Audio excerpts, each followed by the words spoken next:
Hello, how's everybody doing? Today we're going to be doing some fun little quizzes on a lovely little website called Clickhole, which is just a stupid little site that has these really funny, mostly fake quizzes on them, and it has a lot of them, and I'm excited to get into it. So let's see. I've seen most of the ones on the second one, so let's see what's on the first one.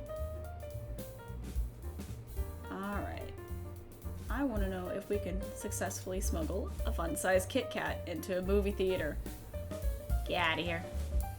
Get out of here. Alright. Sneaking candy into a movie isn't a job for the ill-prepared. Many have tried and failed, and the consequences are severe. Very severe. What preparation will you take to ensure that your attempt is successful? Gosh, none, I guess. I figure I'll just put the Kit Kat in the pocket of my jeans and just casually walk into the theater. The night before I attempt to sneak the Kit Kat into the theater, I will say a prayer asking God to protect the Kit Kat and I.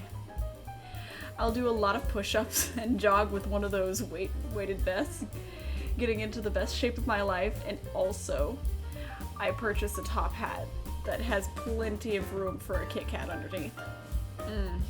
Good plan, good plan. I'll visit a plastic surgeon in El Salvador and have her remove a chunk of my bicep that is the exact size and shape of a fun-sized Kit Kat, so I can shamelessly incorporate one into my arm. I don't know why I thought your bicep was part of your pectoral. And I was like, arm? What arm? Well, if we're being honest, I just stick it in my pocket and go. Theaters are modern-day fortresses built with one purpose in mind: to prevent customers from entering with outside food or drink. What sort of gadgets do you plan to use to foil the theater's anti-candy smuggling defenses? All I have is a cyanide capsule held tightly between my teeth, which I will bite into the second something goes wrong. Just a bunch of paper clips and a positive attitude. You can make a lot of different stuff with paper clips. That is true. I will be utilizing my trusty top hat, the design of which allows one to conceal a small candy bar atop the head. I've got a silenced, weathered PPK pistol, a hand crowbar, a smoke grenade, a blowgun armed with sleep darts, and a custom-built armored exoskeleton. Where are you keeping all of this? Let's go with those paper clips. Theater employees are highly trained in spotting moviegoers who are smuggling contraband, and they will not hesitate to banish anyone from this premises who violates their ironclad laws. How will you react when the 17-year-old ticket takes eyes you suspiciously? Wow, words are still hard today. I'll break down in tears and go turn myself into the police. No, that's pussy shit. I'll accidentally hand him the fun-sized Kit Kat instead of the ticket and then commit I know what it means. I just can't read that. I'll make sure my top hat is secured to my head by gripping the brim with both hands, and then I'll confidently walk up to him and say, "Greetings, good sir. Might you grant me admission to today's moving picture show?" Not suspicious at all. I'll use a pocket protector to produce a realistic image of an attractive woman wearing a low-cut shirt that says, "Minimum wage earners turn me on," to distract him. Probably hand him it out of panic. Going to a movie without buying any snacks from a concession stand will surely raise alarms among the theater's security task force. As they're highly trained to detect irregular behavior, how will you handle walking past the concession stand? I'll never make it to the concession stand because I already have slit my wrist out of shame for breaking the rules. I'll spend several $100s on concessions so as to not raise any suspicion that I may be smuggling in a small snack of my own. Oh, clever, clever. I'll approach the counter and order a Zagnut bar. And when the cashier informs me that they do not sell Zagnut bars, I'll say, sorry, I only eat Zagnut bars, and walk away, thereby establishing my cover as a sophisticated snack food aficionado who simply cannot be bothered with plebeian concessions offerings. I'll wait in the concession stand line, and when it's my turn, I'll prick my finger, measure my blood sugar, and loudly proclaim, well, my stomach is telling me I wanted a treat, but my life-threatening diabetes says no. Shoot, and walk away. Alright. Let's go with that Zagnut bar. I have a sophisticated snack palate, of course. Theater employee ushers who act as sentries, constantly swiping their flashlights back and forth for any sign of illicit behavior. If an usher flashlight catches a glimpse of your Kit Kat and your cover is blown, how will you react? I'll swallow my tongue to be We're gonna try that again. I'll swallow my own tongue to avoid being captured alive. Ooh. I'll hold incredibly still in effort to blend in with my chair, making myself invisible to the naked eye. I don't even want to read the rest because that's the one I'm doing. Just one more question. Getting away with eating the Kit Kat is only half the battle. How will you handle living the rest of your life with the guilt of your crimes on your shoulders, knowing that you are a fraud and a deceiver, the lowest of the low? The weight on my conscience will become increasingly unbearable, ultimately driving me to madness. Ooh, crazy. I will deal with my guilt by dedicating my life to righting my wrongs by traveling to high schools across the country and educating children on the dangers of sneaking candy into movies. Too much public speaking for me. Drugs and alcohol. Lots of drugs and alcohol. A true warrior needs not fear capture because they will never be taken alive, and a warrior accepts death as their ultimate destiny. Onward to Valhalla, I will regret nothing. Alright. Sorry, but you won't even come close to smuggling your Kit Kat into the theater. You will fail miserably and then spend the rest of your life rotting in prison. You will spend every waking moment regretting your decision to cheat the movie theater and will be forever cursed with misery. None of it will have been worth it, as crimes never pay. Dang. That's too bad. I guess I'll just have to buy Kit Kats from the concession stand. It's the only way. Alright. How well do you know the 6 parts of a dog? I bet it's not well. There are 6 significant parts of the dog. How well do you know them? Take the quiz to find out. Alright, let's begin with the basics. What is this part of the dog called? Here's a hint. Of the 6 parts of the dog, it's the part that is used the most during the dog's feeding process. If I had to guess, I'd say the snout. The part of the dog used for chewing, breathing, sneezing, throwing up, and biting villains. Only villains. The whole big face tube would, of course, be the gums. The part of the dog that stores teeth, swallows teeth, and glows with a pale, ghostly green light when it's time for the dog to find more teeth. Pretty sure that's called the valve. The valve is where the dog's brain is, and when the dog senses danger, it can open its valve to make its brain fall onto the ground. The valve should be checked and inspected semi-annually by a professional. I am certain the answer is he is the manhole. That says the main hole. The part of the dog where the dog's eggs are stored. When the dog would like to have a human child, it opens the main hole and squirts an egg onto the ground. This enables either a human girl or a human boy to hatch from the egg, climb onto the dog's back, and ride the dog off a cliff, killing them both. If you do not know something as basic as the main hole, you should not be allowed anywhere near a dog. I see. I see. Look at the main hole. Many dog owners observe that their dog may quiver, shake, or even bark while having a vivid dream. Which of the 6 parts of the dog is responsible for creating dreams? Shot in the dark here, but I think it would be the insanity sac. It is located deep in the dog's skull, and every time the dog closes its eyes, the insanity sac creates images of the dog's brain, of the dog being milked incorrectly by a farmer with no mouth. Again, just a guess, so don't hold me to it. Oh. My guess is the attraction crown. The dogs are the only animal that are sexually attracted to every other species of animal. Ugh.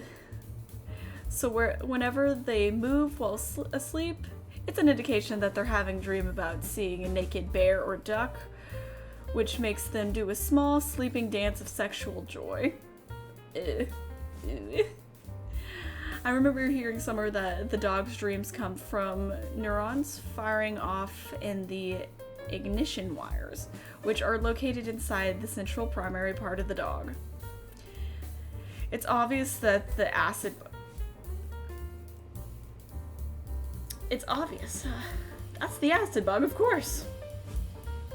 Who could forget about the acid bug? Is where dreams come from, located directly underneath the pink underpart of the dog. The acid bug is the part of the dog that allows it to experience thoughts about salmon. Yes. Dogs hate salmon because they think salmon looks too much like dogs. Of course they do. And are trying to steal their thunder. When a dog shakes while sleeping, it is out of rage as it thinks about salmon, which is considered to be imposter dog. This was a very simple question. So simple, I don't even know why there's other answers on that one. This is the obvious answer. Identifying the dog part.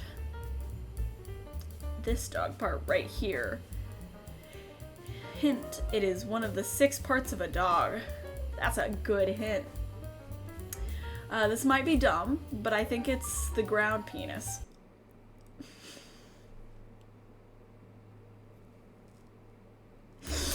Yeah.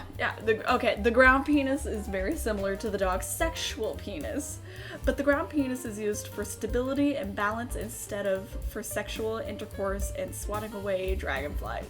I'm okay. All right. I think this is called the horse similarity. The horses have a thing on them that is similar to the thing on a dog.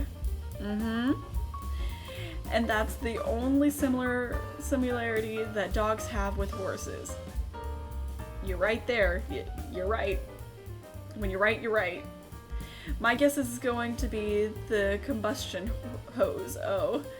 It's responsible for transferring heat, has short black claws at the bottom, and should never be tinkered with.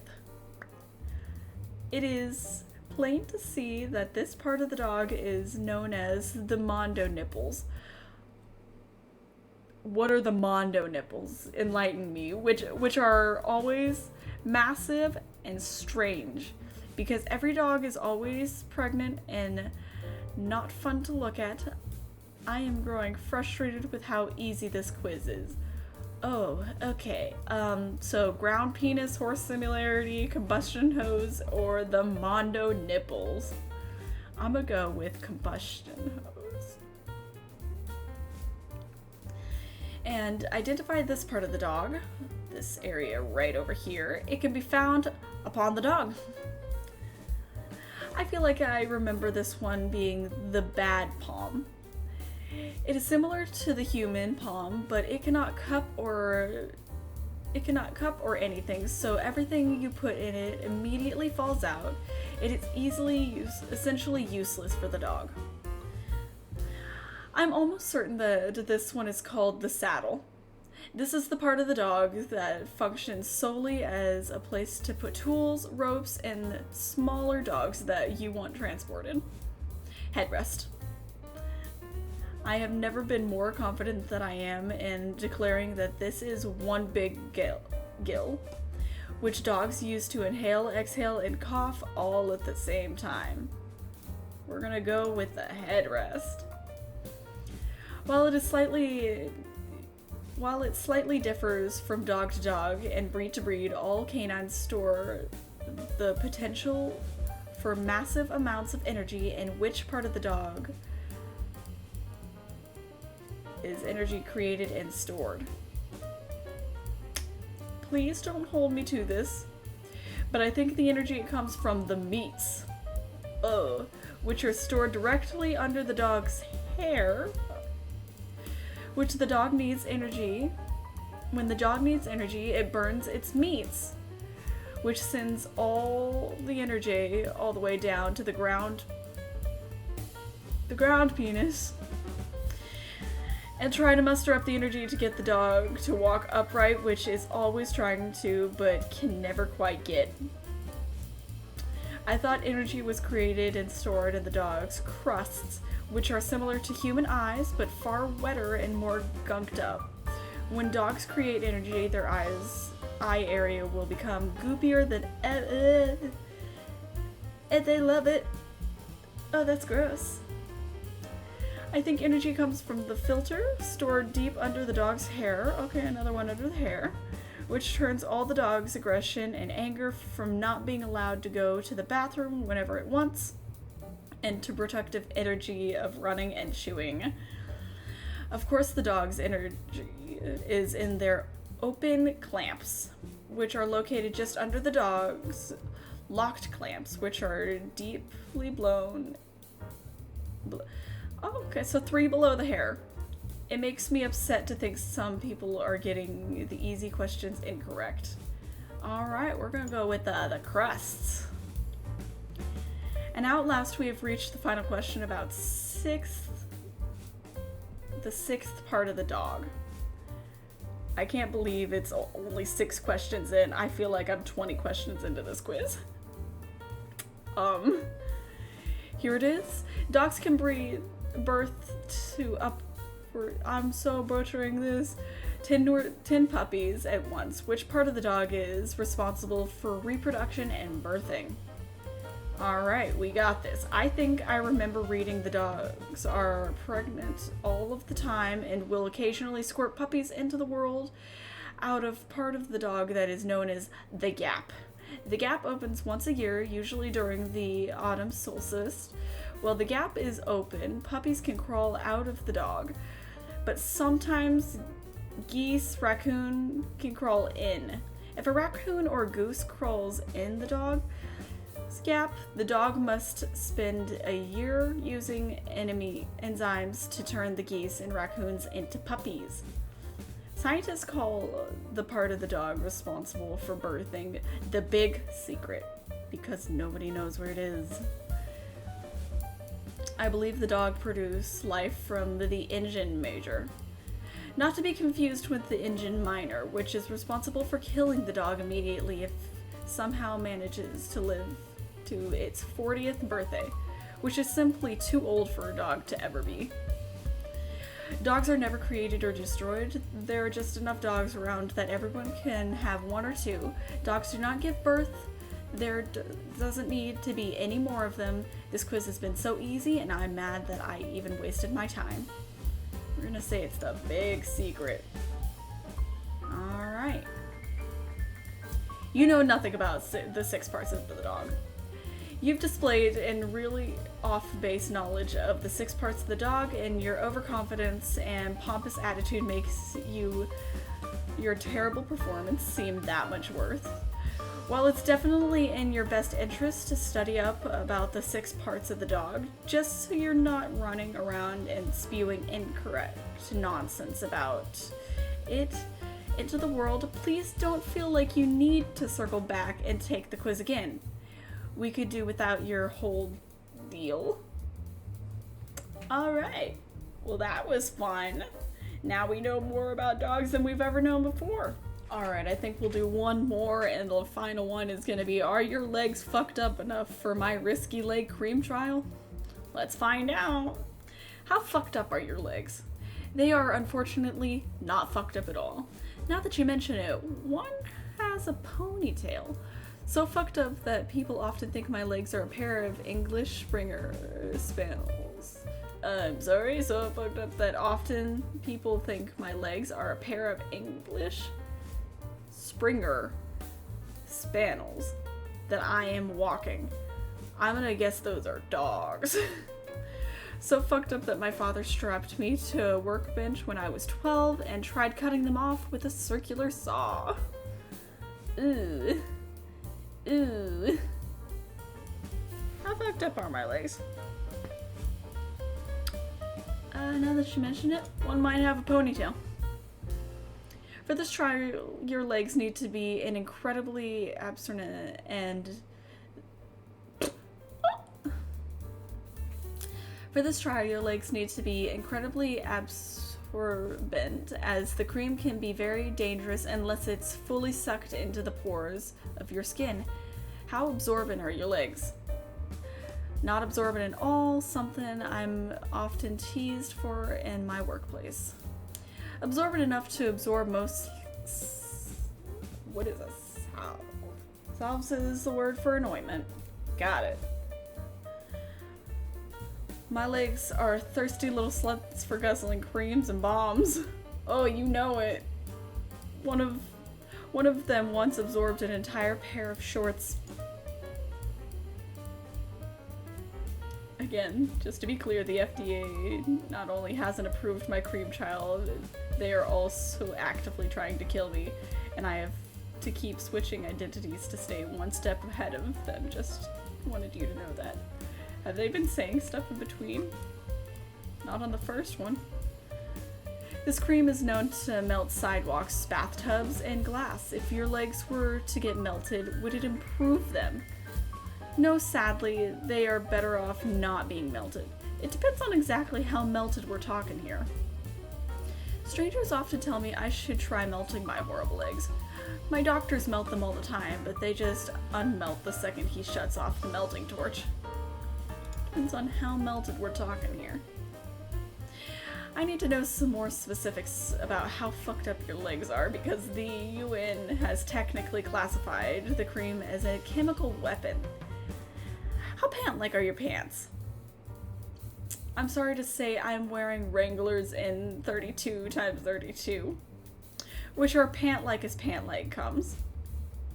I wear Dazzlers in 50-12, which are right on the border between being pants and not being pants.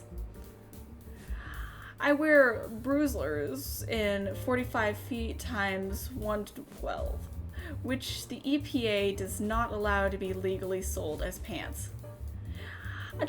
I dunk my legs in plastic dip, a coating used to add rubber grips to tools. Could always use some grippier legs, so yeah. That's definitely what I use as pants. How brave are your legs when it comes to being slathered in creams that have received no oversight or quality control of any kind? My embarrassing legs are virgins to creams and quiver at the mere mention of being slathered. No, not mine. I put a little cream right on the right one, but chickened out when I got to the second. My legs are like Navy test pilots for being slathered with cream. These fuckers actually dispense their own terrible cream and slather themselves with it. Ooh! Let's go with that one. Currently, how good are your legs at strolling? I regret to inform you, they can stroll just fine. I'm not gonna win any awards for strolling. I trip even in bed. The worst part is that one's true. That's the right answer for me. I don't stroll at all. I do a thing that's more like how jellyfish swim, only on land. So far, I've only tested my cream by spreading it on the legs of unwitting sunbathers at the beach, by spraying it from my car onto several species of animals, and on chimp cadaver legs. Ooh. The trials on everything but cadaver chimp legs have all gone horribly wrong. How similar are your legs to cadaver chimp legs? My apologies, but my legs are human and they are alive. My legs are cadaver chimp legs in spirit only. I've never had them tested, but they look, feel, and act like cadaver chimp legs. I've been feeding my legs a strict diet of cadaver chimp legs for decades. Only in spirit. My leg cream has caused the total extinction of several animal species. How good are your legs at growing back? I'm afraid my legs could not do that. My leg ponytail grows back after I cut it off, but that's about it. The skin can grow back, but I'm not sure about muscle and bone. I'm just imagining it getting cut off and like skin socks from your like hips down. No. My father once tried to stop my leg from growing back and he paid the ultimate price. Oh, give me them skin socks. Ooh. Do your legs welcome numbness, tingling, odorous emission, tangle bone, shortness of breath, hawk's ankle, knee liquefaction, and toe foreskins? No, sorry, my legs don't want those things. Probably not. I'd need to work with them a lot first. Welcome is a strong word, but they could most certainly handle it. Hell yeah, motherfuckers. Hell yeah. Last question. The following question is to be answered only by your legs themselves. Do you want to try the cream? Alright, you two. Do you want to try the cream? My legs did not respond. My leg twitched but did not respond. My legs mumbled, no. My legs immediately replied, yes we do. That would be wonderful. My legs did not respond. Your legs are fucked up enough for my risky leg cream trial. Congratulations, yes. Jesus Christ, you got some fucked up legs there, pal. Definitely fucked up enough for my risky leg cream trial, and any other risky leg-related trials around it. Here's how this works. I'm going to send you a 5-gallon pail of my comes in a pail? of my leg cream via a FedEx hazardous goods shipment. There's no real instructions, just follow your instincts and do with the cream what it is called you to do. After a year, take a photo of what's left of your legs and rate your legs on a scale of 1 to 10. That's it. For completing this trial, you receive a trial-size pouch of my leg cream. Thank you for your participation. Alright, I think we're gonna leave it there for now. This was enlightening, interesting, and I couldn't think of another I word to use, so that's where we're gonna leave it at. And I hope you guys enjoyed the video. Maybe go try some of these quizzes out for yourself. There's a lot of really funny ones on here. And I hope to see you guys in the next video. Bye-bye.